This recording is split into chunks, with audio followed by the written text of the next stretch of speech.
The COVID-19 pandemic has hit at a time when some countries in Africa were struggling with threats to food supply, like floods, drought and locust invasion. The World Food Programme says the affected areas need to have continuous supply of food assistance, despite restrictions of movements during this pandemic. We need to be smart all along the way. We've got to make certain that we don't shut down the supply chain.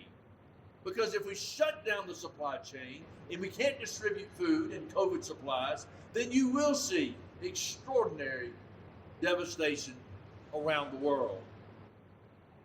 We've got to work together. But some dependent countries are beginning to plan on how to feed themselves more. In Ethiopia, for example, the government says agriculture, which is mainly practiced in the rural areas, has remained resilient since March as other sectors fold in to COVID-19 pressure.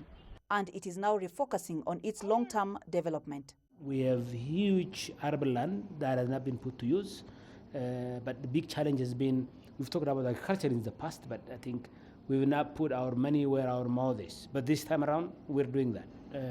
Investment in irrigation, in mechanization, in essential fertilizers, and access to credit as well. But beyond just food distribution, the WFP is keen on ensuring that health is given priority. Aviation and logistics experts from the agency are now managing a 24-hour logistics distribution hub at the Bole International Airport in Addis Ababa. If we don't handle the COVID pandemic right, we will have absolute famines of biblical proportions around the world.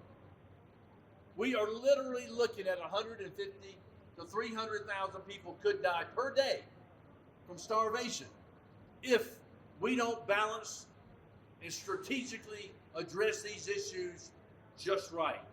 The hub is being used to distribute medical supplies for combating COVID-19 to countries around the continent.